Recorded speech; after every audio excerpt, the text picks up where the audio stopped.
இன்றைக்கி என்னுடைய சஹர். இன்றைக்கி பாருங்களேன், என்னுடைய சஹர் காண்டினென்டல் ஸ்டைலில் அமைஞ்சிருச்சு. காஃபி இது இல்லாமல் இருக்க முடியாது. அப்புறம் இது பெரி ஸ்மூத்தி. ஆக்சுவலாக இது ஈவினிங் நான் இஃப்தார் திறந்து குடிக்கிறது. இது என்னால் முடியலை. ஆக்சுவலாக இஃப்தார் திறந்து நிறைய சாப்பிட முடியாது. விதமான ஃப்ரூட் சாலடு, அப்புறம் பன், சீஸ் பன் நான் செஞ்சது.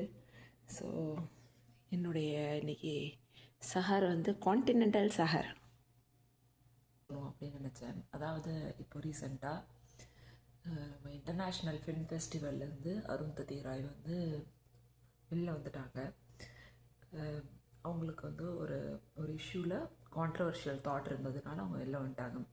அதாவது காசா பற்றி ரெப்ரசன்ட் பண்ணாமல், காசா பற்றி எந்த கருத்தும் பேசாமல், நீங்கள்லாம் பேச தேவையில்லை, இந்த மாதிரி ஆத்தர்ஸ் எல்லாம் பாலிட்டிக்ஸ் பற்றி பேசணும்னு அவசியம் இல்லை. நீங்கள் நம்ம இது வரைக்கும் எத்தனையோ இடத்துல அவங்க சொன்னாங்க, காசாவில் ஜீனோசைட் நடக்குது, எத்தனையோ பேர் கொல்லப்படுறாங்க, அதுக்கு யார் ஃபண்டிங் பண்ணுறாங்கன்னு நம்ம எல்லாருக்கும் தெரியும். அதை பற்றி ஒரு ஒரு ஒரு ஸ்ட்ராங்கான ஸ்டாண்ட்ஸ் எடுக்காமல் இருக்கீங்களேன்னு அவங்க பேசும்போது அதை பற்றி நம்ம பேச வேண்டிய அவசியம் இல்லை அப்படின்ற மாதிரி இன்டர்நேஷ்னல் ஃபிலிம் கமிட்டி சொன்னதுனால அவங்களுக்கு இது ஒரு கேவலமான விஷயம். எதுக்குன்னா, இதை பற்றி பேச வேண்டியது இன்ஃப்ளூயன்சர்ஸ், அதாவது பெரிய பெரிய ஸ்டார்ஸ், ரைட்டர்ஸ், ஜேர்னலிஸ்ட் பேச வேண்டிய விஷயம். ஆனால் நீங்கள் பேசாதீங்க அப்படின்னு சொல்கிறாங்க. இது ஒரு அருவருப்புத்தக்கமான விஷயம் அப்படின்னு சொல்லி அவங்க எல்லாம் வந்திருக்காங்க. நிஜமாகவே பெருமையாக இருக்குது என்ன நினச்சா. ஏன்னா இந்த மாதிரி விஷயங்கள் எனக்கு பல வருஷத்துக்கு முன்னாடி தோணிருச்சு. ஒரு பொலிட்டிக்கல் டிஸ்கஷன்ன்றது ஒரு ஹெல்தியான டிஸ்கஷன்.